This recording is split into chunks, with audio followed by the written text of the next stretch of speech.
이제 시작하는 것은 HDBS 시즌 12인데요. 이제 HDBS가 뭐냐? 원래 DBS는 열방대학에서 3개월 동안 집합하는 과정입니다. 3개월에 성경 66권을 주로 이제 연결하여 읽는다 이런 관점에서 하고 있는데 그게 생활인들은 사실 3개월을 생활을 멈추고 가야 되기 때문에 쉽지가 않아서 저는 그런 직장이나 주부나 학생 이런 분들이 생활을 하면서 병행할 수 있도록 만들었습니다. 그게 이제 집에 산다 해서 홈 DBS, HDBS라고 불렀습니다. 그래서 원래 시대별로 성경을 12시대로 나눠서 하는데 저희는 한 시즌에 2시대씩 이렇게 공부를 합니다. 그래서 1시즌부터 6시즌까지 성경이 한 바퀴 돌았고 이번에 2바퀴째 돌아서 성경의 이제 마지막 부분 부기 바울 서신과 공동 서신 요한의 문헌들을 이렇게 공부하게 됩니다. 이렇게 신약의 마지막 부분을 이제 끝맺는데 1기부터 12기까지 한 분들이 여기에 몇 분이 계십니다. 2기부터 12기까지 하면은 뭐 거의 열 손가락이 찰 것 같은 그런 기분도 드는데 우리에게는 이런 끈기가 필요하다고 생각을 합니다. 이 DBS라는 것은 Discipleship Bible School, 제자 성경 학교입니다. 말씀을 기반으로서 예수 그리스도의 제자를 세우는 데 초점을 맞추고 있습니다. 하나님 말씀을 배우고 그것을 삶 속에서 적용하고 살아내도록 돕는 것이 이제 목적인데 이 HDBS는 일을 하면서 가정 일을 하면서 공부할 수 있도록 나름 설계를 했습니다. 우리가 이런 성경 공부를 하면은 누구나 다 어떻게 하면 잘할 수 있을까 이런 고민을 하게 됩니다. 특히 첫 시간에는 오늘 처음 들어온 분들은 더 그럴 것 같아요. 그래서 열심히 공부한다. 뭐 이런 것도 좋은 방법 중에 하나일 거고 탁월한 강사를 통해서 내가 탁월한 학생이 된다. 그래서 특별한 성경 지식을 듣는다. 이것도 좋은 방법이 될 거고 또 삶이 중요하기 때문에 듣는 공부가 아니라 삶에 적용하는 그런 적용 중심의 공부를 한다. 이런 생각들을 많이 합니다. 틀린 말도 아니고 나쁜 말도 아니지만 저는 뭐 그렇게 좋아하는 말이 아닙니다. 잘못하면 그게 욕심이 될 수 있기 때문입니다. 그래서 우리는 어떻게 해야 말씀을 더 잘 알 수 있을까? 어떻게 해야 말씀대로 살 수 있을까? 이런 문제를 좀 해결하게 되는데 뾰족한 방법은 없고 제가 이 공부를 20년 넘게 해본 결과는 열심히 하는 것보다 더 중요한 것은 즐겁게 하는 거다. 그래서 저희 학교는 즐거워야 됩니다. 즐겁지 못하면 저나 학교장 간사님이 문제가 있는 거죠. 소그룹 간사님 되게 문제가 있습니다. 그래서 많이 그, 즐겁게 해달라고 요구를 하셔야 됩니다. 이런 고민을 제가 강인구 목사님을 같이 했는데 참 목사님 나는 원래 재미가 없는 사람이고 목사님도 너무 이렇게 어, 무게가 있으셔서 참 문제입니다 라고 했더니 본인이 원래 그 코미디언 지망생이었대요. 그래서 이번 기는 그 목사의 그 뭡니까 껍질을 다 깨고 망가지면서 재밌게 하기로 내랑 이야기한 것 같은데 뭐 어떻게 하실지는 모르겠어요. 예, 어쨌든 기대가 됩니다. 두 번째는 우리는 탁월한 강사를 통해서 탁월한 제자가 되는 이런 것보다는 꾸준히 공부하는 사람, 계속 공부하는 사람이 되었으면 좋겠다 싶습니다. 그래서 평생 예, 한 20년 하면은 성경을 몇 바퀴 돌겠죠. 그런 것, 지금 1기부터 12기까지 한 이런 분들이 하는 방식을 그대로 따라하면서 열심히 하지 마, 열심히. 저는 이런 말을 하고 싶습니다. 대신 꾸준히 하십시오. 예, 이런 말을 하고 싶습니다. 예. 뭐 잘하려고 하지 마십시오. 예, 재밌으려고 하십시오. 예, 적용 중심 굉장히 중요하죠. 그런데 내가 적용하겠다고 선포한다고 말한다고 적용되는 건 아닙니다. 그래서 적용을 마음에 두지만 사실은 말씀이 내 마음에 머물렀으면 좋겠습니다. 묵상을 통해서 이런 게 되죠.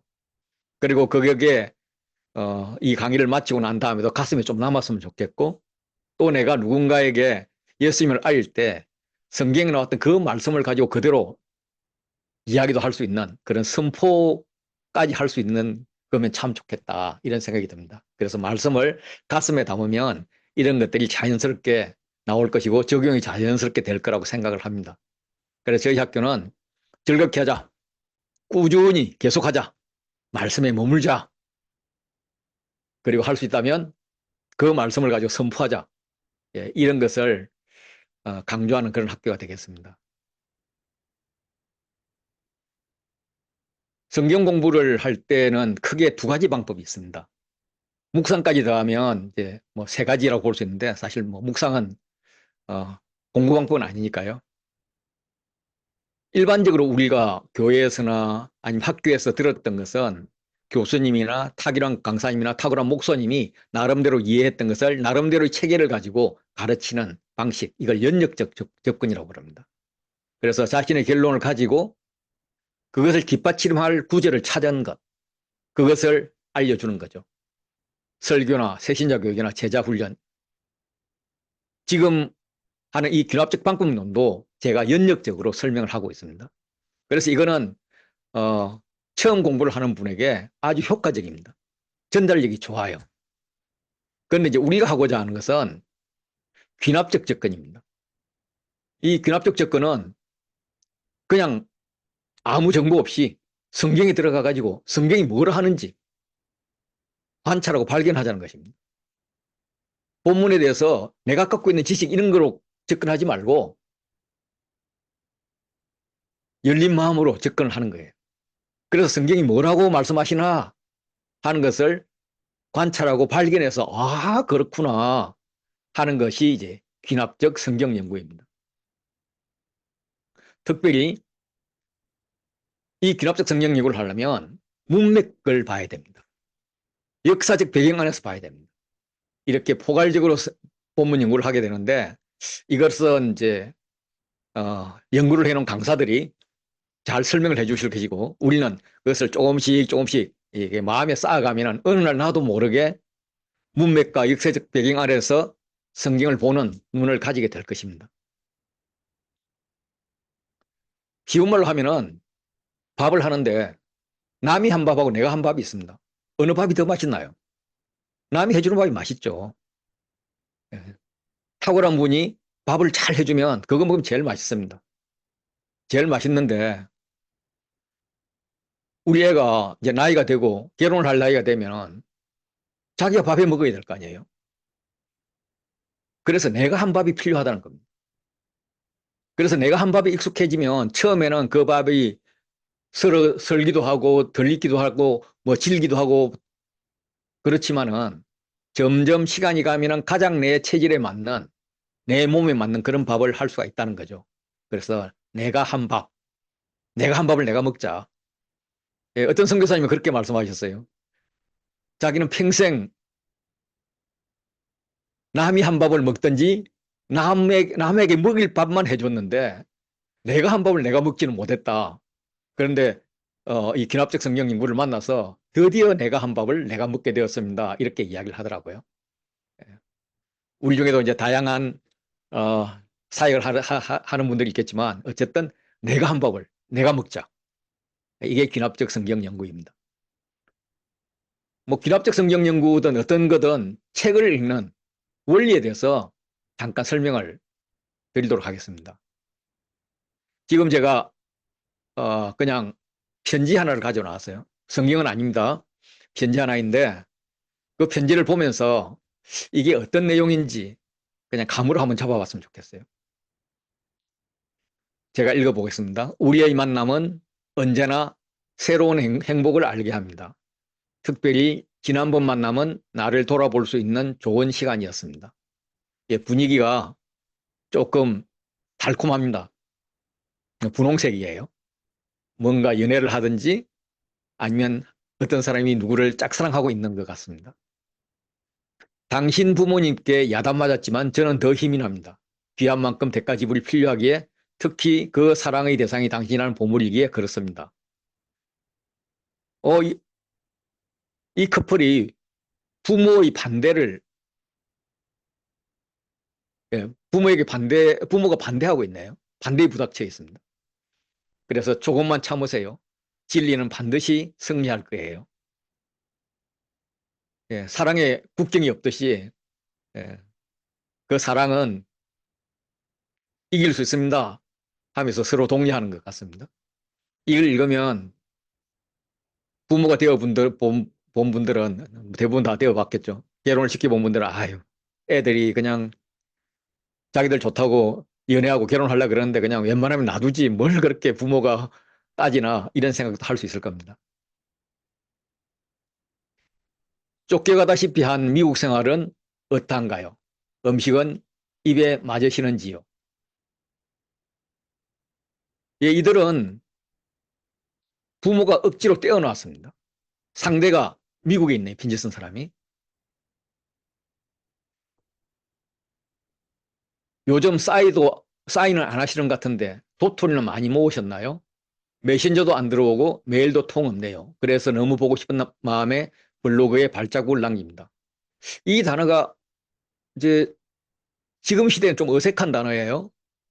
그런데 이 편지가 써진 게 2006년 정도 돼요. 그 당시에는 싸이가 지금 우리가 인터넷 하는 것을 뭐 싸이지란다. 가수 싸이가 아니고요. 예. 싸이월드, 그 싸이월드 그때는 유행했기 때문에 싸이월드 한다는 말을 줄여서 싸이 한다 그랬었습니다. 예. 그때는 인터넷을 보급시키기 위해 가지고 이 인터넷 업체들이 지금 어떤 뭐 쿠폰이나 이렇게 경품 주듯이 이렇게 싸이월드에 와서 여러 활동을 하면은 도토리를 줬습니다. 지금 같으면 사이버머니죠. 그런데 메신저도 서로 잘 안 하고 메일도 안 하고 그래서 블로그에 발자국을 남깁니다라고 했습니다. 이 편지는 지금 나이 드신 분들이 손으로 썼던 그 편지가 아닙니다. 그냥 다른 사람의 블로그에 들어가서 글을 남기고 오는 겁니다. 그 글을 블로그의 주인이 본다는 보장도 없는데 보고 오는 겁니다. 어떤 분은 도토리의 의미를 모르면 얘들은 왜 도토리를 모으지?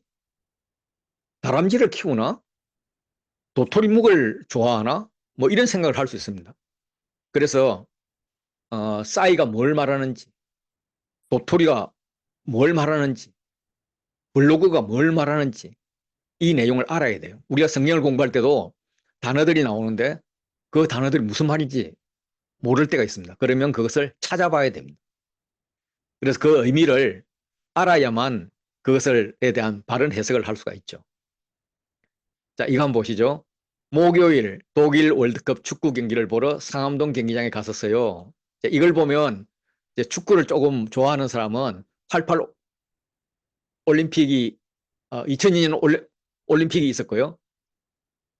2002년 올림픽이 있었고 2002년 월드컵이 있었고 그때 우리는 4강을 했죠. 그리고 4년 후에 독일 월드컵 축구가 있었습니다. 이제 그때를 볼 수가 있죠. 그래서 이게 2006년의 사건이구나 이렇게 볼 수 있는데 자, 상식적으로 생각해 보면 독일 월드컵 축구 경기를 보러 상암동 경기장에 갔다면 상암동 경기장에서 독일 월드컵 축구 경기를 하는 거예요. 그렇다면 상암동 경기장은 독일에 있어야 합니다. 우리는 상암동 경기장이 서울에 있다, 서울 상암동에 있다는 걸 알기 때문에 바로 감을 잡을 수도 있지만 이걸 지금으로부터 한 2000년 후에 누군가가 읽었다면 독일 월드컵 축구 경기를 보러 갔어? 그 경기장이 상암동 경기장이야? 그러면 이 상암동 경기장은 독일에 있겠네? 이렇게 보는 게 상식적입니다. 우리의 성경에도 이런 것들이 나타날 수 있습니다. 그러면 어떤 사람은 좀 과학적이고 고고학적이고 이런 분들은 이렇게 이야기하겠죠. 야, 독일하고 상암동은 너무 많이 떨어져 있어. 이건 한국에 있는 거고 독일은 다른 쪽이야. 그래서 독일 월드컵 축구 경기를 보러 상암동에 간 것은 순뻥이야. 거짓말이야. 이거는 그 당시에 지리를 모르는 사람들이 한 그런 헛소리야. 이렇게 이야기를 하는 반면에 또 믿음으로 성경을 보는 사람들, 믿음으로 옛날 책을 보는 이런 사람들은 무슨 소리야. 독일 월드컵 축구 경기를 보러 상암동 경기장에 갔다잖아. 그러니까 상암동 경기장은 독일에 있는 거지. 못 믿겠어? 못 믿으면 너는 이단이야. 막 이렇게까지 심하게 이야기할 수 있습니다. 그런데 저나 여러분들이 아는 것은 아, 독일 월드컵 축구 경기를 하던 그 당시에는 큰 경기가 있으면 청년들이 또 사람들이 대중들이 모이는 장소에 모여서 전광판에서 축구하는 것을 보면서 뭐 축구는 축구대로 하고 자기들끼리 축제같이 이렇게 분위기 즐기면서 노는 이런 문화가 있었다. 이런 축구 문화가 있었다. 이걸 이 길거리 응원 문화가 있었다는 걸 아는 분들은 그래 독일 월드컵 축구 경기를 보러 상암동 경기장에 갔어 거기 가서 응원했어 이런 걸 이해할 수가 있다는 겁니다. 그래서 문화를 알아야만 그 당시의 문화를 알아야만 이것을 제대로 이해할 수 있다는 거죠. 아쉽게 한국팀이 스위스에 졌답니다. 예. 문화를 더 잘한다면 한국팀이 스위스에 몇 대 몇으로 졌는지도 알죠. 예. 1대 0으로 졌습니다. 이런 식으로 오래된 글을 보는 거에서는 도토리가 뭔지, 그 당시는 어떤 문화를 갖고 있었는지 이런 것들을 이해해야만 제대로 해석할 수가 있다는 그런 이야기입니다. 중간에 생략하고 제 비행기는 11월 30일 아침 10시 LA 공항에 도착합니다. 이렇게 적어놨습니다. 이것은 이 편지를 보내는 이 블로그에 남기는 사람 입장에서 굉장히 중요한 말이죠. 내가 11월 30일 내일 모레 LA에 닿을 거야 라고 이야기하는 것이 아니라 내가 당신을 만나러 갈 것이니까 11월 30일 LA 공항에 마중 나와라. 너가 LA에 갔다는 건 알지만 어디에 사는지도 모르니까 공항에서 만나자. 예, 이 말입니다. 그런데 이 말을 읽지 못하고 또 이해하지 못하고 그냥 넘어갔다면 이들의 사랑이 이루어지기는 쉽지가 않겠죠. 제가 대학 때 공부를 좀 했습니다. 뭐 다들 시들시들 하는데 저는 C보다 D가 더 많았던 시절이 있었습니다. 방학 때 집에 가기가 좀 미안하죠. 예, 그래서 집에 안 갔습니다. 집에 가면 또 이렇게 일해야 되고 자유도 없으니까요. 그래서 자취방에서 놀았습니다. 어머니는 제가 자취방에서 열심히 공부하는 줄 알겠죠. 그런데 등록금 낼 때가 되면은 제가 편지를 씁니다. 어머니, 어머니는 나에게 얼마나 귀한 존재인지 모릅니다 하면서 이 미사유고를 막 집어넣어 놓고, 예. 경상도 출신인 제가 우리 경상도 어머니에게 서울 사람들이 쓰는 것보다 더 미사유고를 써서 보냈을 때 우리 어머니가 그냥 보고 많이 울었다고 그럽니다.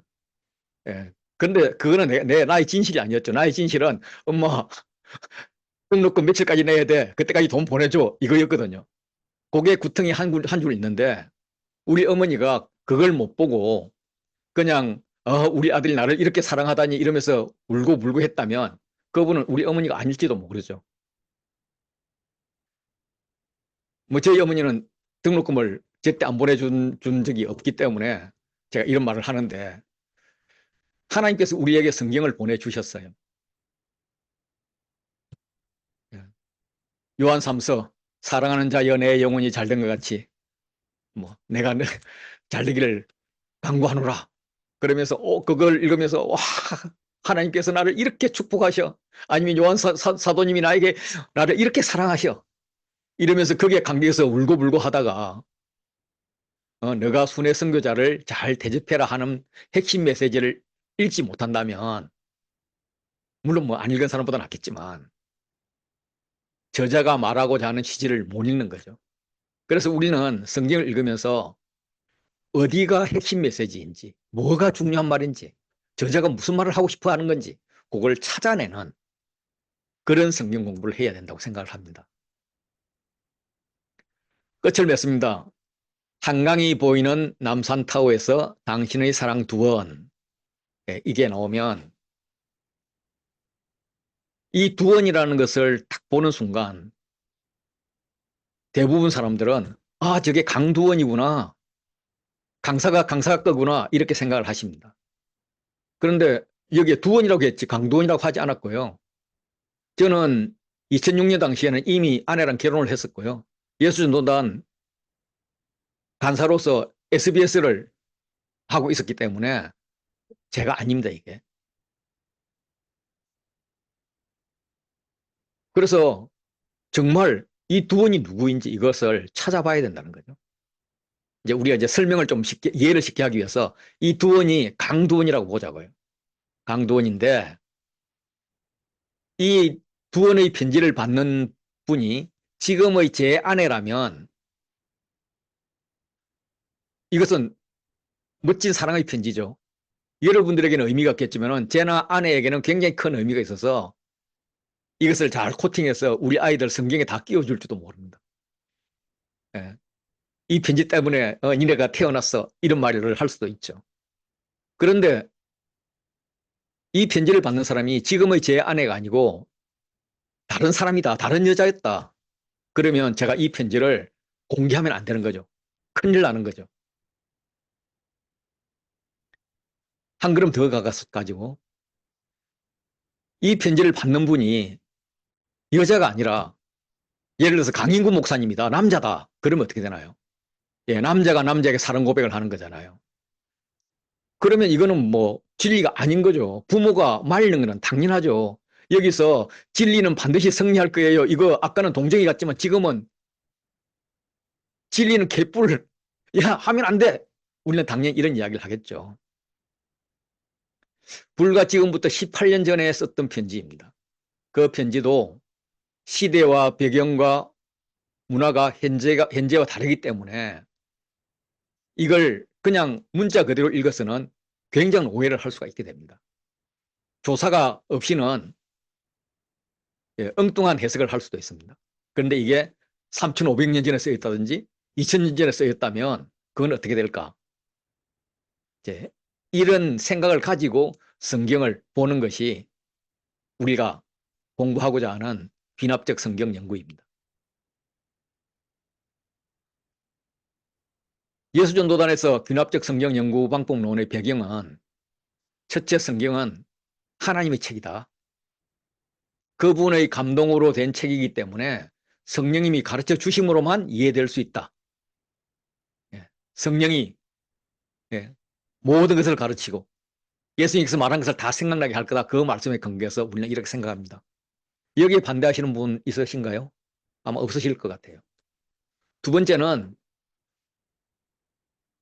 성경은 신이신 하나님이 인간이 이해할 수 있도록 하나님 직접 쓰신 게 아니라 인간 저자를 택해서 그를 통해서 당시의 인간의 언어로 당신의 문화 안에서 쓰여졌다. 예, 이것도 뭐 엄연한 사실입니다. 그래서 우리는 겸손히 성령님의 인도하심과 가르치심을 의지함과 동시에 인간 저자가 말씀을 기록한 당시의 역사적, 문화적, 지리적 이런 상황들을 연구하면 성경을 더 잘 이해할 수 있다. 예, 이런 관점에서 성경 공부를 합니다.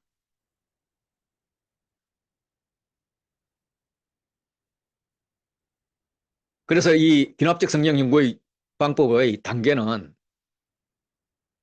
읽기, 관찰, 해석, 묵상, 적용, 선포입니다. SBS를 한 분들은 기도, 읽기, 관찰, 묵상, 적용 이런 게 익숙할 겁니다. 어,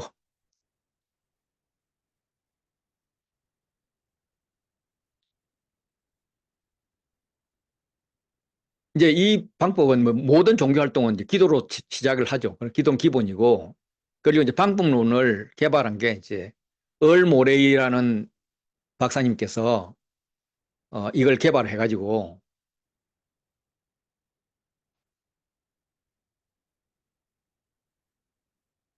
프린스턴 신학대학원에 적용하려고 했대요. 했는데 대학원에서 도저히 못하겠다 그래서 그럼 이걸 어떻게 할까 했을 때 어, 하와이 열방대학에서 존 스미스, 주디 스미스라는 부부가 우리가 한번 해보겠다 해가지고 거기 가가지고 3주 동안 방문론을 가르치고 방문론에 근거해서 성경 두 권인가 가르치고 떠나셨대요. 그래서 그 방문을 가지고 나머지 성경을 가르쳤던 것이 지금 SBS의 기본입니다. 그때 이제 얼모레이 박사의 책을 보면은 읽기, 관찰, 해석, 묵상, 적용, 선포 이렇게 되어 있습니다. 그런데 SBS에서 이걸 택한 것은 이 중에 택한 것은 읽기, 관찰, 해석 그리고 묵상은 DTS 할 때 다 묵상을 하기 때문에 알아서 하라 그러고 이제 적용을 했습니다. 그리고 학생 중에는 목사가 아닌 분들도 많이 있기 때문에 선포는 뒤에 한 것 같아요. 그래서 우리는 이제 기도, 읽기, 관찰, 해석, 적용 이런 5단계에 아주 익숙합니다. DBS는 어떻게 하느냐면 묵상을 하는데 우리가 DTS에서 배웠던 그런 묵상을 하는 게 아니라 성품 묵상을 합니다. 하나님 성품을 찾아내서 그 성품을 묵상하는데 어쨌든 이것도 기도, 읽기, 관찰, 해석, 묵상, 적용합니다. 선포는 안 하고 있죠. 저희 HDBS는 이걸 다 해보고 싶은 거예요. 일단 기도는 성령님을 의지하는 겁니다. 그리고 성경을 연구하는 데 방해되는 모든 것을 제거하고 주변 정리를 하는 것을 우리는 기도라고 그러고요. 읽기는 문맥을 파악하는 거예요. 전체적으로 큰 그림을 보는 거예요. 이걸 보기 위해서 칼라 코딩, 단락 제목, 수평 차트 이런 것들을 이제 SBS가 하고 있는데 저희는 이 중에서 칼라 코딩만 합니다. 조금 이따 소개해 드릴게요. 그리고 관찰은 SBS는 전 책에 대해서 수직 차트라는 걸 만들어요. 모든 장마다. 이거 하려면 너무나 시간이 많이 걸리기 때문에 저희는 그중에서 일부만 뽑아서 한 뭐 10절, 15절 정도 뽑아서 거기에서 관찰 질문을 합니다. 해석은 해석 질문을 하고요. 묵상하고요. 그리고 적용합니다. 그리고 이제 선포를 어떻게 해야 되나 이건 사실 방법이 좀 그렇게 썩 이제 시간이 많이 걸리기 때문에 없는 것 같아요. 그래서 워드 바이 하트라고 여러분들 알고 계신지 모르겠는데 그게 이제 성경을 통째로 외우는 그런 과정입니다.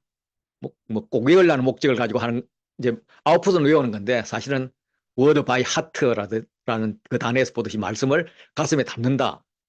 예, 이렇게 하는 건데 그렇게 그 말씀을 어, 가슴에 담는 그 WBH 그 방법론을 그것도 이제 뭐 3개월 머물면서 책 한 권 외우는 거니까 우리가 그렇게 시간 많은 투자를 못하고 그냥 우리의 가슴에 좀 남을 수 있도록 제가 지금 연구하고 있습니다. 그래서 우리의 소그룹이나 전도여행 때 이 선포를 한번 해보고 싶습니다. 그래서 전체 온라인은 이 HDB에서는 다 한다. 막 그 되게 돈도 많이 들고 유명하다는 SBS나 DBS는 그중에 일부만 하는데 우리는 다 한다. 예, 이런 자부심을 가지고 시작하면 좋을 것 같습니다. 먼저 컬러 코딩에 대해서 말씀을 드릴게요. 일단 성경을 읽는 방법인데 성경을 읽을 때 제일 먼저는 공중에서 내려보듯이 전체 구조를 보는 그런 읽기를 합니다. 그래서 영화를 처음부터 끝까지 보듯이 성경을 처음부터 끝까지 쉬지 않고 읽는 거예요. 그런데 그게 어려워요. 두꺼운 성경은 몇 시간씩 앉아서 읽어야 되는 그런 게 많아요. 자, 그냥 10장만 넘어가면 하기 힘들어요. 특히 우리 같이 이렇게 직장이나 사역을 가지고 있는 분들은 처음부터 끝까지 쉬지 않고 읽는다? 거의 불가능합니다. 정말 마음 잡고 그냥 하루 날래서 하지 않으면. 그래서 이 부분을 우리는 사전 동영상을 보내드립니다. 1시간짜리 아니면 2시간짜리 그 동영상 하나 들으세요. 그냥 귀에 흘리듯이. 그러면 전체 구조는 알 수 있을 겁니다. 무슨 이야기인지 알 수 있을 겁니다. 이렇게 하고요. 두 번째 읽으면서는 써여진 목적을 생각하면서 읽는 건데 문맥을 보는 건데 이거는 칼라 코딩을 합니다. 칼라 코딩을 책 전체를 다 하자 그러면 또 우리가 막 힘드니까 한 3장 정도 합니다. 그리고 이제 구획을 잘라 수 있고 정리표를 만드는 이런 작업은 우리가 하지 않습니다. 그런데 이제 핵심이 되는 전체 구조를 보고 문맥을 읽는 것은 어느 정도 해봅니다. 어쨌든 이것을 통해서 한 책을 한 번에 읽는 것을 배우고 또 말씀을 정확하게 읽는 것을 배우는 거죠. 한번 해볼까요? 실습으로.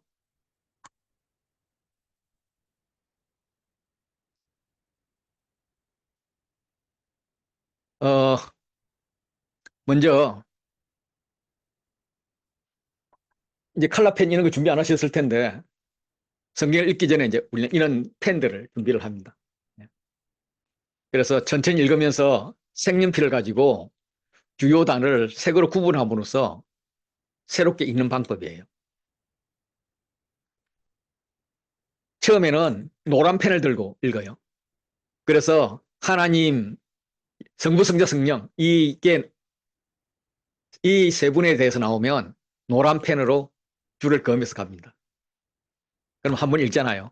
두 번째는 파란 펜을 가지고 인물이 나오면 합니다. 그래서 사람 이름이 나오면 기본적으로 하고 또 욕심에 따라서 너, 나, 뭐, 그 이렇게 대명사들도 칠하는 분들도 있습니다. 그리고 세 번째 읽으면서 이 주황색 펜을 가지고 시간을 이렇게 줄쳐요. 네 번째는 녹색을 가지고 장소를 줄쳐요. 그리고 다섯 번째는 어, 줄 다 쳤는데 못 친 것 중에서 중요한 것. 예를 들어서 어떤 단어가 반복된다든지 어떤 중요한 구절이 있다든지 이렇게 칠을 하는 겁니다. 그래서 이제 이걸 할 때, 성경에다 그렇게 하면 돼? 뭐 이렇게 주저하는 분들도 있는데 그런 분들은 프린트를 해서 하시면 되고요. 저는 성경에다가 그냥 합니다. 또 어떤 분들은 막 내가 하나님을 이렇게 칼라 코딩을 해야 되는데 혹시 놓칠까 봐 이렇게 막 벌벌 떨면서 하는 분들이 있는데 예, 자세는 좋은데 괜찮습니다. 뒤에 다시 칠하면 되고요. 실수로 인물을 파란색으로 해야 되는데 녹색으로 했다. 괜찮습니다. 나중에 그냥 덧칠하면 됩니다. 내만의 책이고 그 책에다가 내가 발견하는 거예요. 오, 여기 하나님 계셨어. 여기 성령님이 계셨어. 막 이렇게 기뻐하면서 칼라 코딩을 하면 됩니다. 칼라 코딩은 스트레스 받는 게 아니다. 뭐 하는 거다? 발견하고 기뻐하는 거다. 예, 그래서 이런 다양한 펜들을 가지고 하는데 어, 크레용 같은 것도 있고요. 색연필도 있고요. 이런 수성펜도 있는데 그거는 다 한번 써보시고 제일 좋은 걸 고르시면 됩니다. 저는 여름에는 요걸 쓰고요.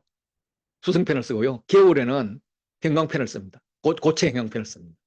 예, 묻어나고 뭐 이런 것들 때문에요. 디모데 전설 가지고 한번 해볼게요. 그냥 보고 따라오세요. 제가 노란 펜을 듭니다. 노란 펜을 들고 예, 우리 구주 하나님, 하나님 나왔네요. 그래서 하나님을 칠을 하면서 나는 우리 구주 하나님까지 다 칠할래. 예. 그리고 그리스도 예수 나왔어요. 이거 나올 때 나는 우리부터 칠할래. 우리의 소망이신 예수 그리스도 예수 이렇게 칠합니다. 의 명령을 따라 그리스도 예수. 그래서 쭉 읽어갑니다. 하나님 아버지와 그리스도 예수 우리 주께로부터 은혜와 평강과 은혜와 긍휼과 평강이 내게 있을지어다 하면서 쭉 읽어가면서 하나님이 나오면 또 노란 칠을 하고 이렇게 끝을 냅니다. 한 번 읽었죠. 네. 자, 두 번째는 시간을 합니다.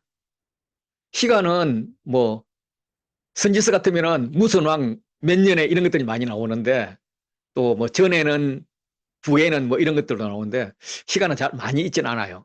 그래서 이 문장에서는 쭉 찾아보니까 내가 마게도냐로 갈 때에가 뭐 구태에 따지면 시간이에요. 그래서 제가 갈 때에를 이제 주황색으로 이렇게 칠을 했습니다. 나머지는 쭉 읽으니까 없어요. 세 번째는 인물입니다. 인물은 기본적으로 바울과 디모데를 칠하고 나면은 이제 사람 이름은 더 이상 안 나와요. 그런데 저는 이제 우리도 칠을 할까 하다가 하나님 그냥 놔뒀고요. 내가 너를 어떤 사람들이 하는 이런 대명사에도 칠을 한번 해봤어요. 왜? 그냥 내 마음에. 안 그러면 둘밖에 칠하니까 너무 허전해서. 예, 그렇게 했습니다. 자, 인물 다음에 이제 장소를 해야죠. 장소는 쭉 읽어가면 내가 마게도냐로 갈 때에 너를 에베소에 머물게 한 것은 이러면 장소가 나옵니다. 그 장소에 녹색을 칠하죠. 이렇게 되면은 보면 디모데 전서의 시작은 하나님 예수님이 많이 나오시네. 이런 걸 볼 수 있습니다. 예를 들어 우리가 족보를 본다 그러면 인물들이 많이 나오네. 이런 것들이 볼 거고 예, 이렇게 뭐 땅 분배가 나와 보면은 장소가 많이 나오겠죠. 그래서 이렇게 한눈에 탁 보더라도 뭐가 많이 나온다 이런 걸 알 수가 있습니다. 어떨 때는 시간이 되게 많이 나올 때도 있어요. 전에는 후에는 하면서. 그리고 이제 중요한 것을 분홍색으로 이렇게 칠하는데 막 다 칠하고 싶죠. 그래서 그래서 이제 아껴가면서 하는 겁니다. 제가 제일 먼저 했던 것은 은혜와 긍휼과 평강이 내게 있을지다 할지어다 할 때 긍휼에 했습니다. 왜냐하면 바울의 편지는 대부분 다 은혜와 평강이 있을지어다라고 끝나는데 긍휼이 들어가 있어요. 그래서 제가 긍휼에 칠을 했습니다. 그리고 쭉 이야기를 하다 보니까 교훈 이야기가 나와요. 그래서 다른 교훈과 이 교훈의 목적에 분홍색을 하고 그들이 결국 율법의 선생이 되려 하는구나. 여기에 분홍색 칠을 했습니다.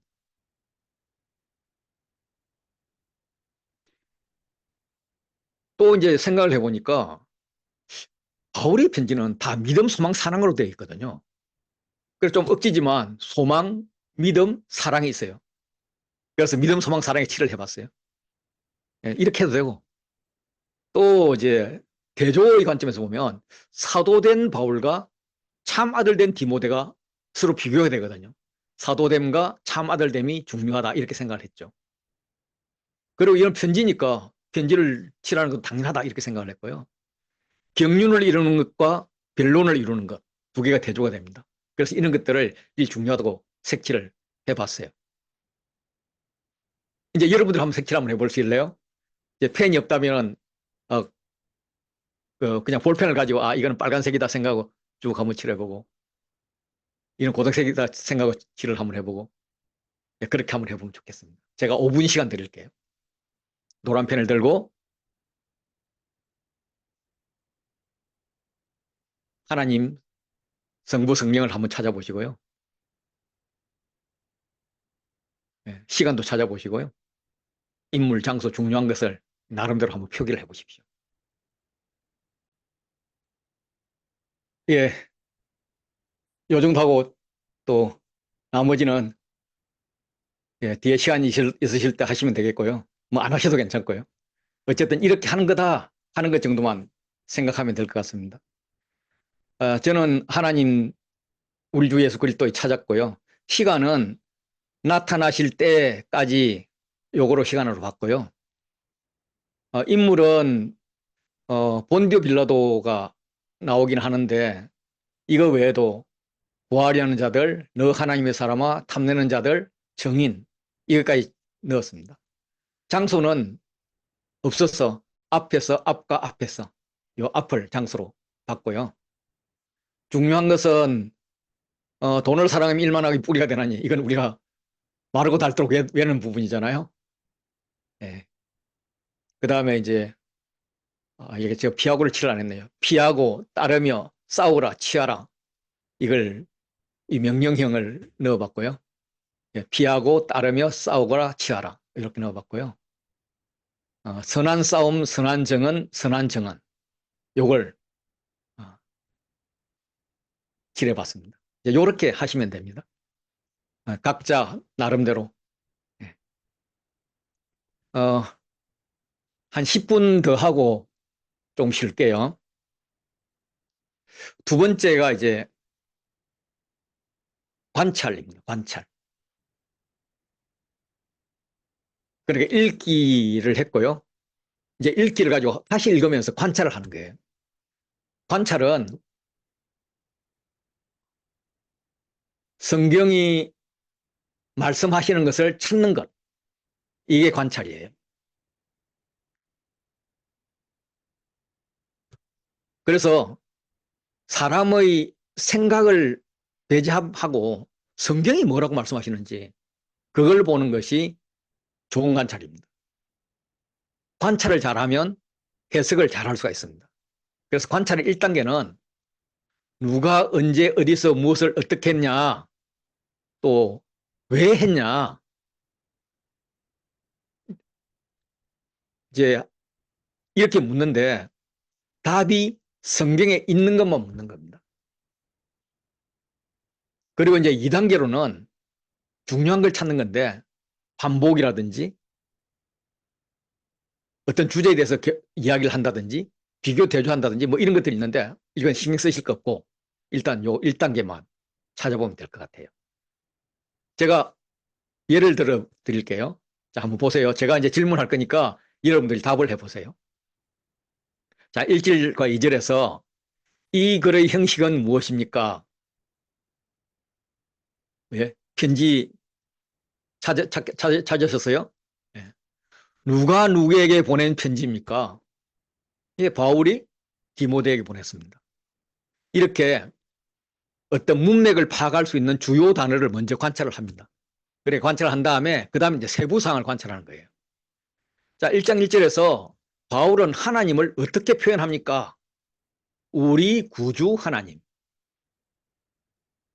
이 구주란 단어가 하나님이 구원자다, 이런 말씀이에요. 당시에는 세상에도 구주가 많았어요. 구원자가 많았어요.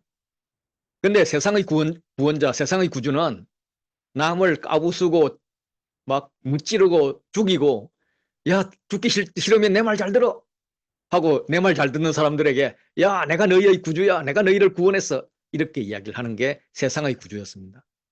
그러나 성도들에게 구주 하나님은 자신을 죽여서 다른 사람을 살리는, 회복시키는 그런 구주였습니다. 특별한 구주인 거죠. 자, 바울은 예수님을 어떻게 표현하고 있습니까? 우리의 소망이신 그리스도 예수로 표현하고 있습니다. 왜냐하면 예수 그리스도를 통해서 하나님이 계획하신 구원이 이루어지기 때문입니다. 그래서 우리의 소망이라고 이야기합니다. 바울이 사도된 경위는 어떤가요? 왜 사도가 되었어요? 어떻게? 예, 명령을 따라 사도가 되었습니다. 누구의 명령인가요? 우리 구주 하나님과 우리의 소망이신 그리스도 예수의 명령입니다. 그럼 바울은 누구의 사도인가요? 그리스도 예수의 사도입니다. 자, 뭐 어렵지 않죠? 자, 이런 관찰 질문을 가지고 우리 1절 한번 읽어볼까요? 1절 천천히 한번 읽어보시죠. 시작. 우리 구주 하나님과 우리의 소망이신 그리스도 예수의 명령을 따라 그리스도 예수의 사도된 바울은, 예, 하나님과 예수님이 막 뒤섞여 있지만 이런 질문을 해놓고 나서 답을 달아보고 나서 하면 조금 정리가 되죠. 자, 2절로 갑니다. 바울은 디모데를 어떻게 표현합니까? 믿음 안에서 참 아들 된 디모데라고 표현합니다. 그래서 사도된 바울과 참 아들 된 디모데가 비교되죠. 2절에서는 바울이 하나님과 예수님을 어떻게 표현하고 있어요? 하나님을 하나님 아버지라고 표현하고 있고 예수님은 그리스도 예수 우리 주라고 표현을 하고 있습니다. 이 1, 2절 통틀어 보면 그리스도 예수가 많이 나와요. 몇 번 반복되고 있나요? 네, 3번 반복되고 있습니다. 아까도 제가 말씀을 드렸는데 바울이 인사말에는 주로 은혜와 평강이 들어갑니다. 그런데 디모데전서에 특별히 들어간 단어가 있는데 그게 뭘까요? 예, 긍휼입니다. 자, 로마서에도 보면 은혜와 평강이 있기를 원하노라. 고린도전서에도 은혜와 평강, 고린도후서에도, 예, 뒤에 에필, 골, 뭐 살전, 사루 다 은혜와 평강입니다.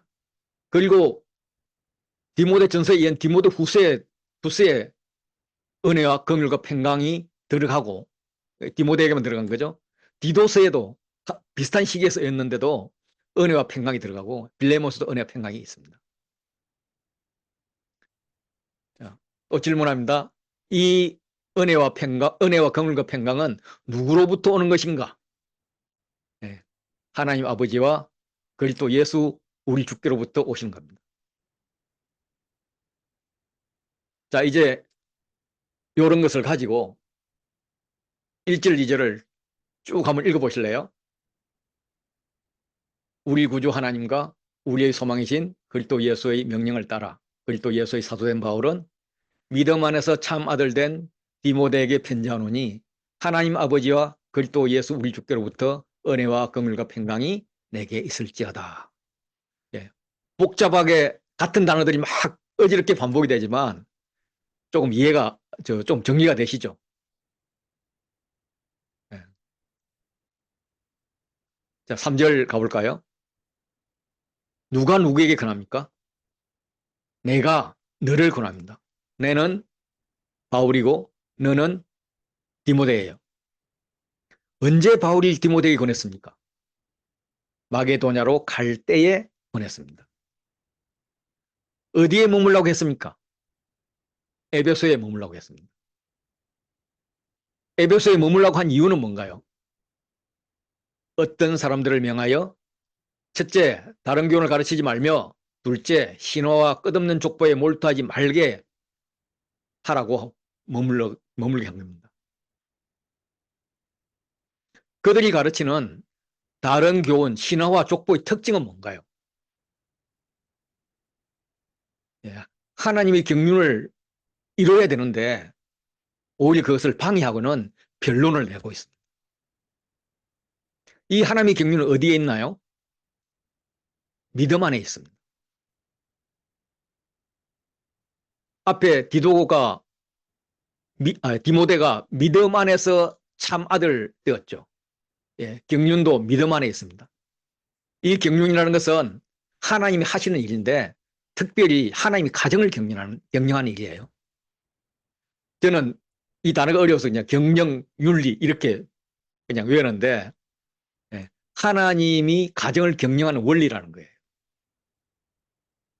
그래서 하나님의 가정은 믿음 안에서 아들을 만드는 일이고 바울은 디모데를 믿음의 아들로 만들었고 동시에 하나님의 아들로 만들었다는 겁니다.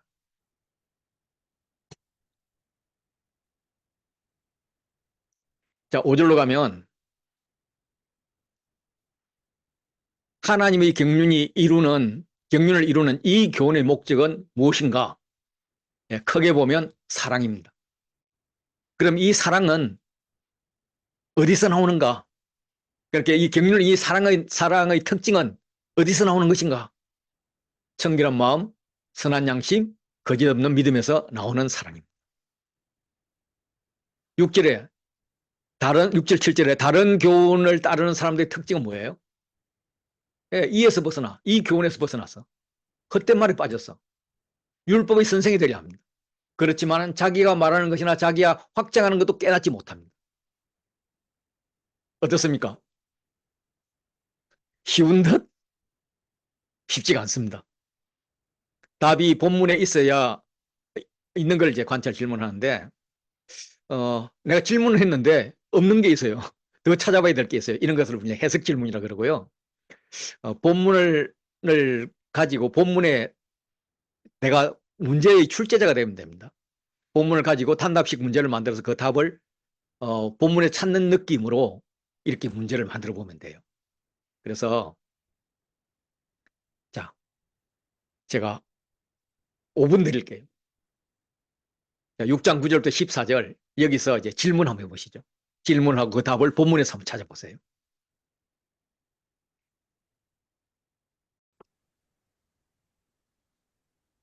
어, 저희가 이제 읽기, 관찰을 했고요. 이제 해석 설명을 드릴게요.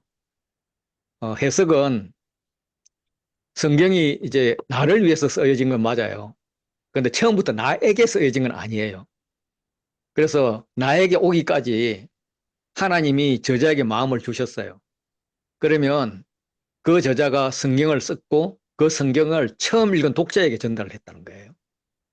그럼 처음에 전달된 이 성경은 원독자가 그걸 살아냈죠. 살아냈으니까 그게 역사에서 성경으로 남아있는 거예요. 그리고 그 성경은 사본으로 이어져서 오늘날 나에게 번역본이 왔어요. 그리고 나는 원독자들이 어떻게 살았는지를 어렴풋이 알고 있어요. 그래서 내가 오늘날 읽는 성경은 이때 저자가 독자에게 무슨 말을 하고 싶었는지 그걸 아는 것이 올바른 해석이지, 오늘날 내 입장에서 내 환경에서 내 마음대로 해석하면 지가복음이 되어버려요. 그래서 어떻게 원독자의 관점에서 읽을까, 이런 걸 이제 고민하는 거죠. 그래서 저자는 어떤 마음으로 했을까? 저자가 독자에게 전달할 때는 어떤 문학 형태로 했을까? 시로 했을까? 산문으로 했을까? 선지서 형태로 했을까? 역사서 형태로 했을까? 이걸 묻는 거예요. 그리고 이제 어떤 언어를 썼고, 뭘 강조했고, 어떤 구조를 사용했고, 너무 복잡하죠? 문화와 배경은 어떻고, 예, 이런 것들을 함께 가지고 이제 해석을 해야 되는데 너무 어렵잖아요. 그래서 해석을 하지 마세요. 왜냐하면 해석을 제대로 하는 사람은 이 세상에 없어요. 학자들도 계속 공부해야만 돼요. 그래서 우리는 지금 내가 알고 있는 만큼만 가지고 해석을 해 나가는 거예요. 그렇게 하다 보면, 그렇게 하다 보면 어느 날 내 해석의 수준이 조금씩 조금씩 더 높아질 거예요. 그래서 해석은 그냥 내가 할 수 있는 수준에서 하는데, 명심할 것은 원독자 관점에서 하겠다, 요거 하나만 갖고 계시면 될 것 같아요. 그래, 우리가 이 성경을 공부할 때 원독자와 원청중이라는 개념을 써요. 원독자는 성경을 처음 읽은 독자, 원청중은 성경 안에서 예수님께서 말씀을 하시잖아요. 그러면 그 말씀을 듣는 사람을 원청중이라 그래요. 모세가 율법을 선포하잖아요. 그러면 그 율법의 선포의 말씀을 듣는 사람을 원청중이라 그래요. 그래서 원독자가 애매할 때는 원청중의 관점에서 해석하는 것도 상당히 의미가 있어요. 그래서 원독자나 원청중 관점에서 해석을 한 다음에 그걸 나에게 가져오겠다, 이제 이런 생각을 가지고 있으면 돼요. 그래서 내 머리는 그냥 해석이 되어버려. 워낙 좋았어. 하나님 잘 만드셨어. 그때 내가 머리를 잠깐 해석하지 마! 그러면서 이 머리를 원독자의 관점으로 돌린 다음에 그 다음에 해석을 하는 거죠. 원독자의 관점을 알기 위해서 문학이나 구조나 문화 이런 것들이 필요하다는 거예요. 그래서 이 우리 SBS나 DBS에서는 그 원독자의 관점을 알기 위해서 기본적으로 필요한 정보, Basic Required Information이라는 것을 공부를 해요. BRI라고 하는데, 예, 저자는 누구인지, 수순자는 누구인지 뭐 여러 가지 질문이 나와요. 예, 너무 복잡하니까 그런 게 있다 정도만 알고 계세요. 그럼 충분합니다. 그리고 중요한 것은 강사님들이 이야기해 줄 거예요. 강사님들이 이야기하는 것 중에서도 반 정도는 쓸모 있고 반 정도는 쓸모 없을 때도 있어요. 어, 그래서 실질적으로 성령님께서 우리가 묵상을 할 때 나에게 말씀을 하고 나는 번역 성경을 읽고 성령과 대화를 한단 말이에요. 이걸 이제 동료가 이렇게 나누는데, 이 나누는 것이 뭐 당연히 동료가 있어서 지가 보고면 안 되겠지만, 이 나눔에 있어서 우리는 귀납적으로 한 번 더 보기 위해서 인간 저자와 원독자와 원청중 사이에서 어떤 대화가 오가갔는지 그걸 한번 보면 좋겠다. 그래서 내 묵상의 폭을, 내 나눔의 폭을 동료나 성령님뿐만 아니라 인간 저자와 원독자까지 넓힌다, 이렇게 생각하시면 돼요. 그래서 이제 이 성경을 해석하는 데는 소위 말하는 문맥이라는 거, 컨텍스트라는 게 두 가지가 있는데, 하나는 전후 문맥이 있고 하나는 이렇게 문맥적 배경이 있고 하나는 상황적 배경, 역사적 배경이 있어요. 그래서 문맥적 배경을 보면 성경은 이 성경의 앞에 이야기가 있고 뒤에 이야기가 있다는 거죠. 그래서 예를 들면 이사야 34장 16절에 너희는 여호와의 책에서 찾아보라, 찾아 읽어보라. 이것들 가운데 빠진 것이 하나도 없고 죄짝이 없는 것이 없으리니, 이렇게 나와요. 그럼 우리가 이제 34장 16절 이것만 읽으면 여호와의 책 성경에서는 다 죄짝이 있네. 그래, 신약과 구약의 짝이 있잖아. 그래서 A라는 이야기가 나오면 이거 짝이 되는 이야기가 나올 거야, 이런 생각을 하게 돼요. 이단들이 그걸 찔러요. 예, 그래서 이단들은 비유풀이 이런 걸 해요. 짝을 맞춰가지고. 그런데 이제 우리가 이걸 한 절 앞에만 딱 읽어보면 부엉이가 거기에 깃들고 알을 낳았어. 그 그늘에 모으며 솔개들도 각각 제 짝과 함께 거기 모이느니라. 이걸 보면 이 짝은 부엉이나 솔개들이나 이런 날짐승들, 새들의 짝이에요. 그런데 우리가 앞에 말을 안 읽으면은 이게 제 짝이 그냥 여호와의 최의 짝인 줄 이렇게 오해를 한단 말이에요. 그래서 성경은 앞뒤 문맥을 읽을 필요가 있다. 그래, 앞뒤 문맥이 나중에 이제 구조 이런 것들을 많이 볼 텐데 그 구조상에 내가 어느 위치에 있는지 그걸 보면은 문맥상 지금 무슨 이야기를 하고 있는 거구나. 지금 어떤 이야기를 하고 있는가 이걸 알게 돼요. 그래서 문맥적 배경을 아는 게 중요해요. 예, 이거는 이제 점점 가면 갈수록 알게 될 거예요. 너무 고민하지 마시고. 또 하나는 역사 문화적 배경인데 바울이 가이사랴에 잡혀 있다가 나 로마인이야. 그래서 황제 앞에서 재판을 받아야 되겠어. 유대인들 그다음에 총독들 당신들 못 믿겠어. 이래가지고 로마로 가요. 로마를 가는데 그레데에 닿아가지고 날씨가 이제 안 좋을 것 같으니까 가지 맙시다. 그런데 바울 말 안 듣고 그들이 그냥 꾸역꾸역 다음 항구까지만 갑시다. 해가 가요. 가다가 이제 유라굴라 광풍을 만나잖아요. 광풍을 만나갖고 난리를 떨고 그냥 배도 다 부서지고 했는데 어떻게 바울이 기죽어 있는 그들을 좀 기도 좀 살려고 해가지고 구조가 되었어요. 그래서 구조가 된 후에 알아봤더니 그 섬이 멜리데다. 여기 있는 멜리데에 구조가 된 거예요. 그럼 이 조그만 섬에 276명이 들어갔어요. 그 276명 중에 대다수는 반 이상이 뭐 얼마 확실히 모르지만 상당히 많은 수가 죄수였어요. 뭐 죄수가 아니더라도 생판 모르는 사람이 지금 이제 오잖아요. 그러면 멜리데 사람들이 어떻게 할까요? 상식적으로는 경계선을 탁 끊고 야 니네들 여기 안으로 들어오지 마 위험해 그래서 밖에서 해 뭐 필요하면 우리가 물자를 또 내줄게 이렇게 이야기할 것 같은데 보세요.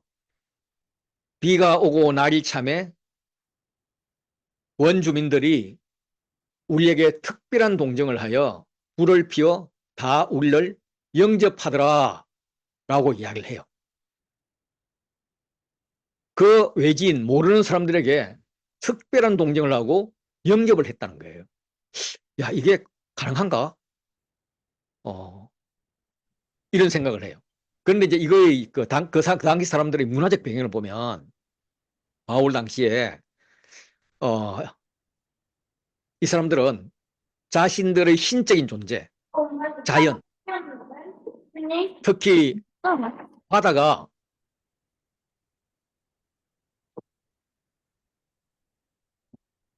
목사님 음소거 좀 해주세요. 김을영 자매님. 바울 당시에 그들의 신적 존재, 특히 바다의 폭풍이 죄인들을 징벌한다고 믿는 거죠. 그리고 땅에서는 동물의 왕국, 특히 뱀이 악을 징벌한다고 믿었어요. 그래서 악인이 바다에서 징벌을 받는 것은 너무나 당연하게 하였던 것이기 때문에 폭풍을 만나도 죽지 않았다 그러면 그게 무죄의 증거가 돼요. 우리가 벤허라는 영화를 보면 그들이 벤허가 노예로 끌려가요. 물론 그 대장을 구했지만은 그 전쟁터에서 난파가 되었는데 배가 부서졌는데도 살았어요. 그 살은 것은 죄가 없다는 증거거든요. 그렇게 인식을 했어요. 그러니까 이 사람들이 죄인이라고 가기는 갔지만 배를 해가지고 유라굴라 광풍을 맞았는데 죽지 않고 살아서 돌아왔어. 그러니까 니네들은 로마에 끌려는 가지만 사실은 죄인이 아니구나. 그래서 로마 압제를 받고 있던 이 멜리데 사람들이 다 안다는 거죠. 그래서 그들에게 특별한 동정을 해서 영접을 한 거예요. 그런데 바울이 나무 한 묶음을 그도 불에 넣었더니 거기서 독사가 나와서 손을 물어버린 거예요. 그러니까 원주민이 어떻게 생각하느냐면 그래 니네들이 바다에서 폭풍에서 살아왔는데 야 그중에 바울 너는 보니까 뱀에 물린 걸 보니까 동물의 왕국에서 뱀이 나타나서 너를 이제 징벌하는구나. 그래 모든 사람은 다 죄가 없지만 진실로 이 사람은 살인한 자로다. 바다에서 구조를 받았지만 공의가 그를 살지 못하게 했다라고 하면서 바울을 죄인 취급하는 거예요. 이게 그들의 문화이기 때문에 이해가 되는 거예요. 그런데 바울이 이걸 턱 떨어버리니까 바울이 안 죽거든요. 안 죽으니까 이 바울 이것은 죄인이 아닌 게 아니라 굉장히 어, 위대한 사람이다. 신적인 존재이다. 그래서 그 섬에서 가장 높은 사람 오블리오를 만나게 되고 그 부친의 병을 낫게 하고 이러면서 전도의 기회를 갖게 되는 거예요. 이런 게 이제 어, 배경을 알 때 나오는 거죠.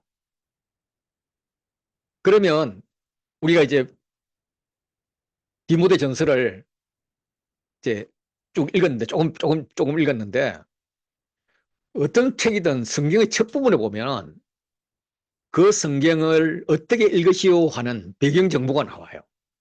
그러면 우리가 1절부터 7절까지에서는 어떤 해석 지침이 나올까? 첫째는 이게 편지라는 편지. 편지는 뭔가 알려주는 거잖아요.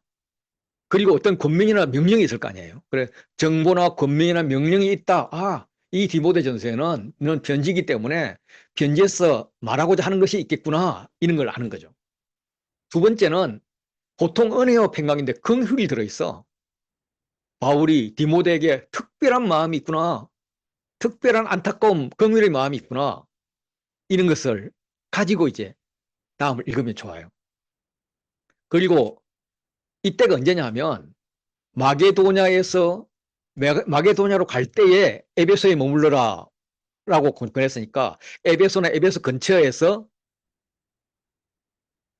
어, 바울에게 디모데에게 이야기를 했고 바울은 마게도냐로 갔고 거기서 이제 곧 돌아올 거라고 이야기를 했는데 돌아올 때가 돌아올 시기에 못 돌아오니까 먼저 편지를 보냈구나 이런 걸 알 수가 있어요. 그러면 아 이때가 언제인가 이걸 찾아보면 찾을 수 있다면 그때 역사적 배경을 어느 정도 알 수 있겠죠. 그리고 그때는 어떤 사람이 있었는데 그들은 다른 교훈을 가르쳐요. 변론을 일으켜요. 헛된 말에 빠지고요. 율법의 선생이 되려고 하고 지가 한 말이 뭔지도 모르고 그렇게 그냥 입만 가지고 살아가는 사람들이 있었다는 거예요. 이런 것이 배경이 되는 거죠. 그래서 그 배경을 가지고 이제 좀 추적을 하면 이거 강사들이 다 추적해 줄 거니까 여러분들은 그냥 점점 지식을 쌓아가면 어느 날 나도 추정할 수 있는 사람이 되어야 됩니다. 너무 걱정하지 마시고. 마게도냐로 갈 때 에베소에 머물러 했는데 그래 가지고 내가 속히 너한테 가려고 했는데 지금 이 편지를 쓰는 이유는 내가 좀 지체되어서 그래.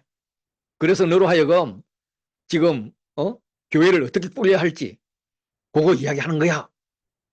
이렇게 이야기합니다. 그러면 이때가 언제인가? 예. 이때가 디모데 전서를 쓴 시기거든요. 1차 전도여행인가? 1차 전도여행은 에베소 근처도 안 갔어. 2차 전도여행인가? 2차 전도여행은 에베소로 가려고 애를 막 썼는데 결국 못 가고 마게도냐로 갔어요. 그리고 뒤에 에베소에 잠깐 들리긴 하는데 이것도 상황이 아니에요.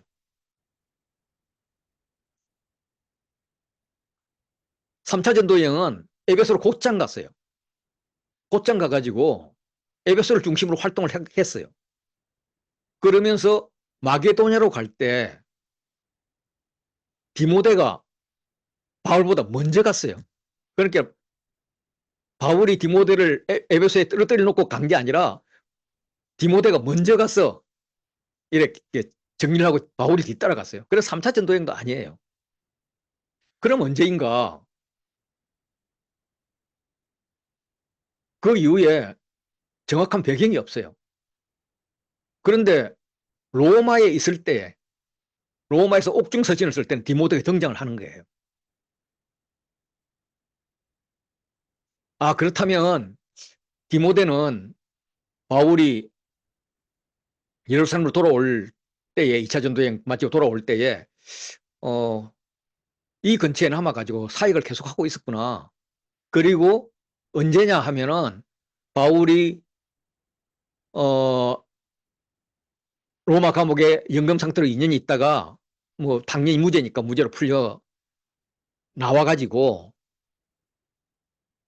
로마에 정착을 못하고 아마 땅끝인 그리 가고 싶어 했던 스페인도 갔을 텐데 스페인도 갔는데도 거기도 환영을 받지 못하고 그래서 에베소로 돌아왔겠구나. 그리고 에베소를 베이스로 해가지고 그동안에 전도를 했던 지역, 전도를 못했던 지역을 빙빙 돌아다녔겠구나. 이렇게 생각하는 거예요.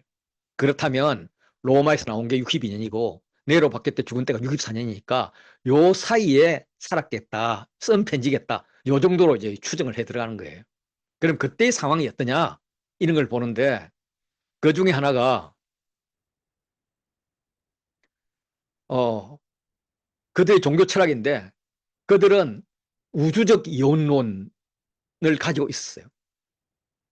그거는 영은 선하고 육은 악하다. 뭐 이런 건데 이 이원론이라는 게 막 플러스 마이너스 했고 뒤죽박죽돼요. 거기다가 이 유대인들이기 때문에 율법을 아는 사람들이 와가지고 거기다 플러스 마이너스를 또 해요. 그래가지고 혼합 종교가 기존의 헬라식 혼합 종교에다가 율법주의까지 플러스된 그런 혼합 종교를 가지고 있는 거죠. 그런 배경을 가지고 이제 성경을 읽는 거예요. 묵상은 뭐 제가 별로 설명 안 드려도 될 것 같고요. 어쨌든 묵상은 어, 내 삶이 가만히 내버려 두면은 내가 죄를 지었던 그 환경의 유혹으로 가버려요. 그래서 이 묵상이란 도구를 통해서 내 마음을 계속 성령과 성경적으로 끌어가는 건데 이걸 우리가 묵상한다 그러면 그냥 속으로 묵상하는 것보다 글로 많이 적죠. 적으라고 그렇게 이야기를 하죠. 적을 때 그냥 수필식으로 적는 방법이 있고 대화식으로 적는 방법이 있어요. 그거는 뭐 묵상 시간 따로 배우 이미 알고 계실 거니까. 그런데 그걸 이제 내 관점에서 묵상을 하는데 잘 안 될 때가 있어요. 그럴 때는 하나님 관점에서, 예수님 관점에서, 또 다른 관점에서 이렇게 해보는 것도 좋아요. 그리고 이제 적용은 적극적으로 내가 하나님 음성 듣는 연습을 할 때는 개인적이고 구체적이고 실천 가능한 적용점을 만들어가지고 그걸 실천을 해보는 거예요. 이제 근데 그보다 더 좋은 것은 실제로 내가 성경을 내 마음에 둠으로써 내 속 사람이 변화되는 거죠. 하나님의 성품을 가지게 되고 그 성품을 개발하고 하나님 주신 비전을 하나님 주신 세계관으로 점점 닮아가게 되는 거죠. 그러면 여기서 행동이 나올 수밖에 없는 거죠. 요게 이제 바른 적용이라고 생각합니다. 그렇게 묵상하고 적용한 것을 이제 소그룹에서 나눌 필요가 있죠. 그래서 이 소그룹이라는 것은 공동의 목적을 위해서 정기적으로 모이는 사람들의 그룹인데 많지 않은 사람이 어떤 목적을 가지고 모이는데 이 그룹은 계속 성장해야 돼요. 계속 소통해야 됩니다. 뭐 사교 모임이나 파당 조직 이런 건 아니에요. 그런데 이 소그룹이 중요한 것은 보통 우리는 어떤 탁월한 강사나 이런 영웅을 중심으로 해가지고 그 이야기를 듣기를 원하는데 실제로 하나님은 하나님의 마음을 들은 사람들이 각자 이야기를 하는 거예요. 그래서 하나님이 만들어내신 탁월한 교육 방식이 소그룹이다 이렇게 보는 거죠. 강사에게 듣는 것보다 각자가 이야기하는 것을 듣는 게 좋겠다. 그래서 상호 영향을 통해서 상호 성령을 통해서 성령 충만함 가운데서 이 지체와 몸이 유기적으로 성장하는 것이 소그룹이라고 그렇게 봐요. 그래서 이제 우리가 계속 소그룹을 강조하고 여러분들 소그룹을 할 텐데 소그룹을 통해서 그냥 사교 모임으로 가지 말고 거기서 나의 어, 영적 성장을 하는 그런 모임으로 가져가면 좋겠다 싶습니다. 그래서 우리가 디모데전서를 아까 이제 관찰을 해봤는데 이제 관찰한 걸 가지고 해석하고 묵상하고 적용을 한번 해봤으면 좋겠어요. 제가 5분 시간을 드릴게요. 이거는 뭐 그렇게 역사적 배경이나 문맥적 배경을 잘 몰라도 해석이 가능한 거니까 그냥 쭉 한번 보고 그래 오늘 저 말씀이 나한테 어떤 마음을 주셔 요 정도 생각해 보죠. 우리가 이제 같이 나눴던 것을 잘 될지 모르지만 가슴에 좀 담아봤으면 싶어서 어, 제가 좀 정리를 하겠습니다. 이제 여러분들 이제 관찰 질문 뭐 대충 좀 한 분도 있을 거고 뭐 하다 다 말았을 텐데 제가 질문해 볼게요. 질문하면은 보고 답을 한번 해보시죠. 자, 9절에서 바울이 언급하는 사람은 누구죠? 부하려는 자들입니다. 그 부하려는 자들의 결말이 어떻게 되나요? 시험과 올무와 여러 가지 어리석고 해로운 욕심에 떨어집니다. 그 시험과 올무, 욕심 같은 것들이 사람에게 어떤 영향을 미치나요? 사람으로 파멸과 멸망에 빠지게 합니다.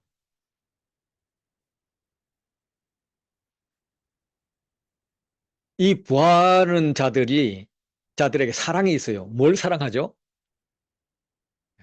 돈을 사랑합니다. 그래서 이 부하려는 자들의 다른 표현은 돈을 사랑하는 자, 탐내는 자입니다. 돈을 탐내는 자입니다. 그래서 돈을 사랑함과 이것을 탐내는 게 같은 단어이기 때문에, 같은 말이기 때문에 대꾸가 돼요. 그래서 AB, AB로 대꾸가 되는데, 이제 동의대꾸라 그러죠. 돈을 사랑하면 이것을 탐내는 것이고, 일만하게 뿌리라는 것이 뭐냐면, 미혹을 받아 믿음에서 떠나 많은 근심으로 자기를 찌르는 것입니다.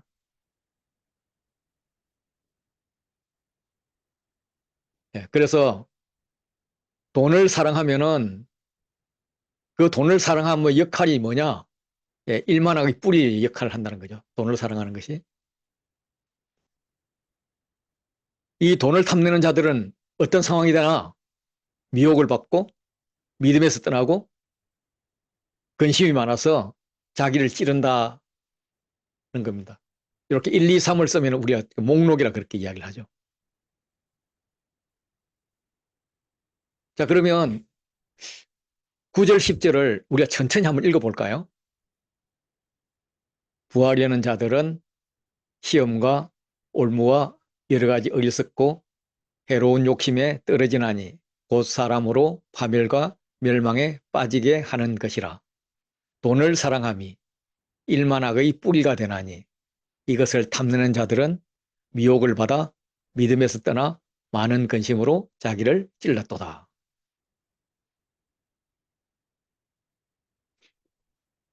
제가 화면을 가릴 거니까 기억나는 대로 한번 해보실 분 있나요? 이만순 목사님 한번 해보시죠. 예, 다시 보여드리겠습니다.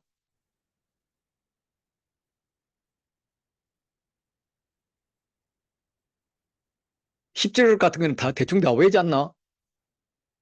자, 한번 해보시죠.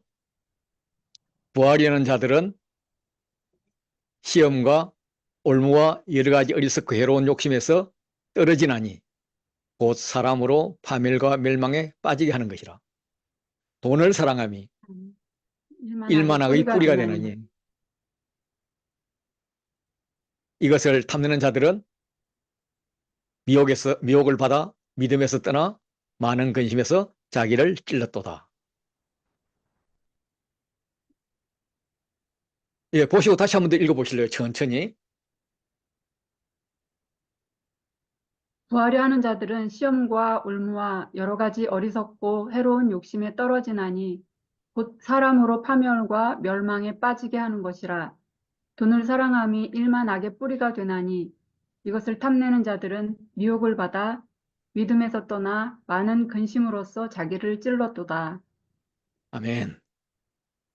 예, 이런 식으로 하면 혹시 가슴이 좀 남을까 봐 한번 해보는 거예요. 예, 11절로 가면 디모데를 어떻게 부르나요? 예, 오직 너 하나님의 사람아. 예, 너 하나님의 사람아. 디모데에게 명령하는 것을 한번 적는데 동사만 한번 적어볼까요? 동사만 피하고 따르며 싸우라 취하라. 예, 피하고 따르며 싸우라 취하라. 무엇을 피하나요? 예, 이것들을 피합니다. 이것들이 뭘까? 의와 경건과 믿음과 사랑과 이제 부하려는 것들, 돈을 사랑함, 뭐 이런 걸 탐냄, 이런 것들이 이것들이겠죠. 이것들을 피해라. 뭘 따라?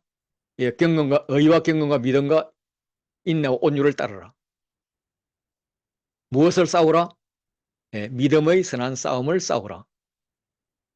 무엇을 취하라? 영생을 취하라.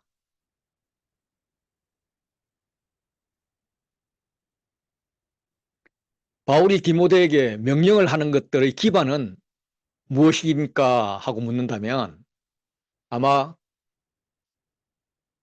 그것은 이를 위하여 내가 부르심을 받았고, 첫째는 부르심이고 두 번째는 많은 정인 앞에 선한 증언을 하였도다. 그 부르심에 대해서 아마 장로회에서 기도할 때 그때 내가 기도의 내용대로 살겠습니다 하고 증언을 한 것 같아요.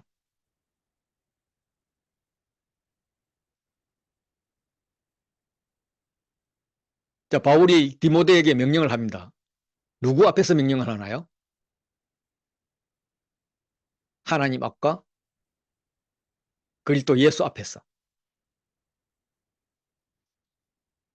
하나님은 어떻게 표현을 합니까?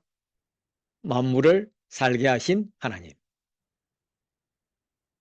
예수님은 어떻게 표현하나요? 본디오 빌라도를 향하여 선한 증언을 하신 그리스도 예수.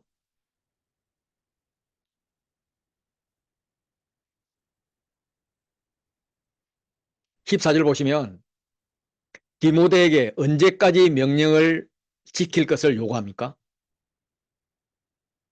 우리 주 예수께서 나타나실 때까지. 어느 수준으로 명령을 지키라고 하나요? 흠도 없고 책망받을 것도 없이. 이렇게 하면은 뭐 더 이상 해석할 것도 없을 것 같아요. 그러면 이 6장 11절 12절은 디모데 전서의 키버스라고 다들 생각을 하거든요. 예, 요 키버스를 내가 내 스스로에게 한번 설명을 한번 해보시죠.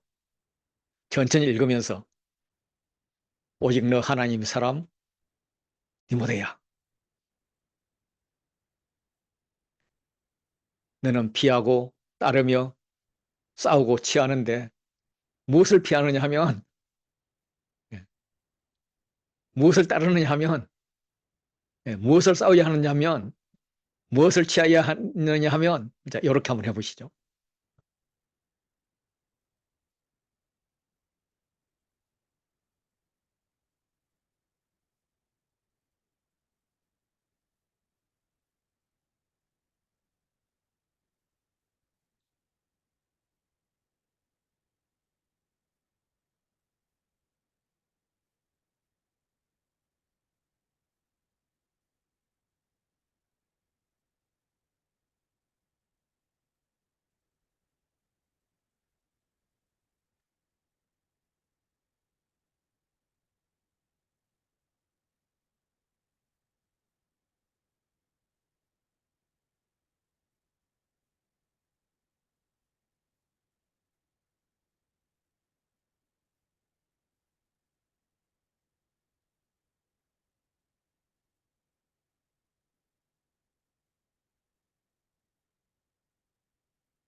어, 워드 바이 하트를 보니까 이제 이걸 속으로 해서 상대에게 이야기를 해주더라고요. 제가 이제 여러분들이 했듯이 각 사람이 돌아가면서 이렇게 이야기를 해주니까 나도 한 번쯤 이야기하고 다른 사람 이야기를 한 서너 번 듣잖아요. 그러니까 이게 많이 남아요. 그러니까 안 보고도 외지는 못하지만은 이 이야기를 할 수가 있더라고요. 그래서 제가 한번 해봤는데 나중에 간사회의에서 괜찮았는지 한번 물어보고 괜찮다 그러면 또 할 거고 재미없다 그러면 안 하겠습니다. 예, 그래서 이제 우리가 이것을 마치고 나면 이런 말씀을 좀 안고 선포하러 가야 될 것 같아요. 그래서 3월 달에 태국 선교 여행을 갈 것입니다. 예, 모집하겠습니다. 비용은 비행기 값 한 50만 원 들 거고, 최저비가 저번에 몽골 가 보니까 50만 원 가지고는 조금 부족한 것 같더라고요. 한 6, 70만 원 있어야 될 것 같아요. 그래서 태국 가면은, 마치는, HDB에서 마치는 거주에 바로 갈 거예요. 가면은, 어, 글로리아 센터라는 데 도착을 해가지고, 뭐, 시장 공연도 할 거고, 또 뭐 캠퍼스 투어도 할 거고, 또 캠프 내에 가서 전도도 할 거고, 막 어, 인원들 좀 선별해가지고 직접 복음도 전할 거고, 또 마지막 날은 하루 정도 놀고, 이렇게 금요일 밤 비행기 타고 토요일 아침에 떨어질 겁니다. 요게 이제 토요일 태국 계획이고요. 그 다음에는 작년에 이제 몽골 갔다 왔었는데, 올해 또 날씨 좋을 때, 작년보다 날씨 좀 더 좋을 때, 몽골 성경 보급 선교를 가겠습니다. 작년에 별을 못 봐서 올해 별을 보러 가야 되는데, 어, 6월 8일부터 14일까지 갈 겁니다. 예, 신청해 주십시오. 그리고 이게 끝나고 나면은 9월 달에 백두산 갈 겁니다. 이는 우리 NK 선교 입장에서 갈 거예요. 그래서 북한 접경 지역을 쭉 한번 두르고, 어, 제가 들은 정보에 의하면 7월, 8월은 사람이 너무 많아서 가기 힘들고, 9월이 되면은 경치도 좋고 날씨도 좋고 가장 좋은 때라고 합니다. 그래서 북한은, 백두산은 한 번 올라가서 천지를 볼 확률이 별로 없다네요. 이상하게 저는 한 번 갔는데 한 번 만에 봤는데, 그래서 혹시 한 번 갔는데 천지를 못 본다, 그럼 한 번 더 갈 겁니다. 다른 일정을 줄이고. 두 번 갔는데도 못 본다, 그럼 할 수 없고요. 그리고 이제 그 낮은 선봉을 비롯해서 그 지역을 돌 것입니다. 자, 이거 신청 받겠습니다. 이것도 비용은, 다 비용은 비행기 값 따로, 비행기 시간 정해주면 그거 이렇게 예약하시면 되고, 한 50만 원 생각하시면 되고요. 그 다음 비용은, 한 6, 70만 원 생각하시면 됩니다. 실비로 하겠습니다. 그리고, 오늘 소그룹을 했는데, 음, 소그룹을 참가 못한 분들이 있으세요. 그분들을 위해서 월요일 소그룹을 만들었습니다. 원래 한 형제가 저한테 이야기를 해서 소그룹을 만들었는데, 나중에 엉뚱한 사람을 그분으로 생각해가지고, 자매네, 그러면서 큰일 났다 해가지고 자매 간사님들을 초청을 했어요. 그래서 두 간사님이 하시기로 했고요. 형제 간사로는 저랑 김성욱 간사님이 하기로 했거든요. 그래서 어, 한 분은 정해져 있고 나머지 분들은 여러분들 다 초청합니다. 초청하면은 한 달에 한 두 번 정도는 제가 참가할 거고, 나머지는 참가를 못할 텐데, 두 번은 참가를 못할 텐데, 제가 참가하는 동안에는 예, 강두원식 이렇게 뭡니까 막 그냥 정신없이 쏟아붓기 소그룹을 하도록 하겠습니다.